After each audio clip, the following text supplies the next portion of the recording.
So I just watched Supergirl and it was okay. Actually, I think it was pretty good and was better than what I expected, especially with the reviews online. There are a lot of things I thought the movie handled well, other things I thought it did poorly, but for the most part, I enjoyed the film. So I'm going to give you my review and my opinions. Spoilers from here on out. The movie starts with a girl named Ruthie watching her family get murked by a nigga named Cream, who's a part of the Brigands, a group of space bandits who steals weapons and shit. I don't know, it wasn't really explained like that. She goes out looking for people who can help her, and she comes across Kara, who, while at first doesn't want to help and is too busy getting drunk with her dog, is forced to once Cream poisons Crypto. Then you have your typical James Gunn shit where they go from planet to planet seeing all kinds of aliens as they try to find the Brigands.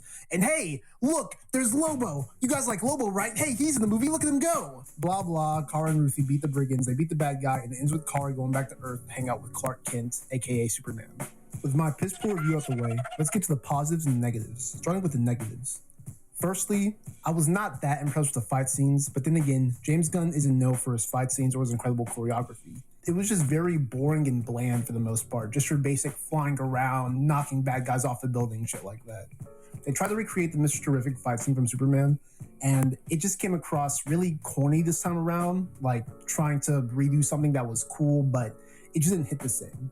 There was one cool combat scene from Ruthie's perspective where we see her hiding in the foreground and Kara's fighting in the background, but that wasn't too interesting or anything to write home about.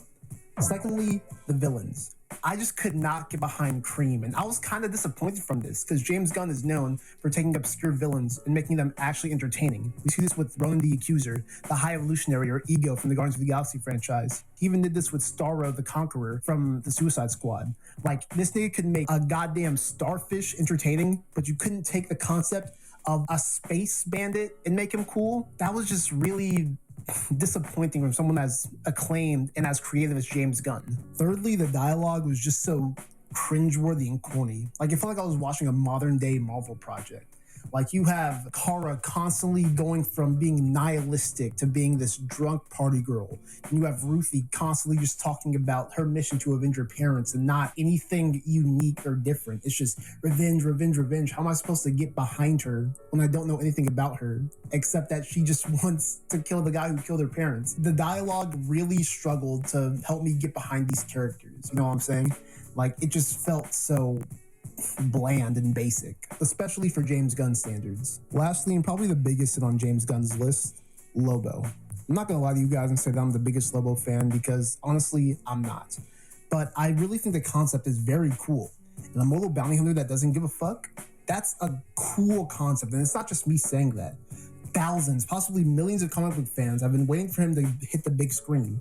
A lot of them were begging for Jason Momoa to be cast as Lobo, and James Gunn gave it to them. Unfortunately, his role in the movie is so short and so insignificant that you can pretty much remove him from the entire movie and nothing of substance would be a change. He comes in, does his little laugh, says bastard, and then fucks off.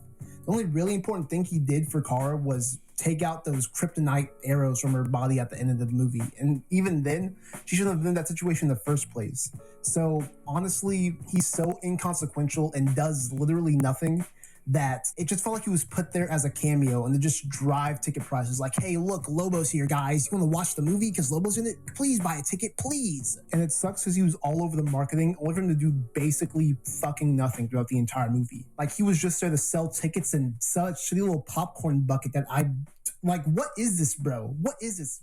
This is trash. This is trash, James Gunn. What the fuck? But now let's get to the positives. Despite what I said about the dialogue, I really like the character of Ruthie, even if she was underdeveloped. She's supposed to be a stand-in for the audience, showing what Supergirl is like from the human point of view. And while I usually hate characters like that, the way she was handled was pretty well done by James Gunn. She's physically capable and isn't some damsel in distress, and she could have killed the main villain 1,000 times by the end of the movie. So it's not like she's some weakling that always needs help. She's a capable fighter, and I like when characters are done that way and they aren't just there to be saved and protected and coddled by the main character. Secondly, I absolutely love how they handled Supergirl's no-kill rule. At first I thought it was kind of irritating, considering Kara literally has a line where she says, "I see the truth," implying that she knows what makes a person irredeemable and that she's not as naive as her cousin. So when we see her stop Ruthie from killing the main villain, a lot allowing him to get away and kill more people. At first, I was really aggravated until we reach the end of the movie, where after she stops Ruthie from killing Cream, she kills him herself. It shows that while Kara isn't opposed to killing, she doesn't want the concept of murder to corrupt an innocent soul like Ruthie. Essentially, she and Superman are two sides of the same coin.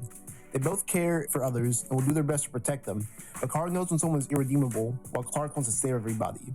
It's an interesting dynamic that I can't wait to see explored later in the DCU.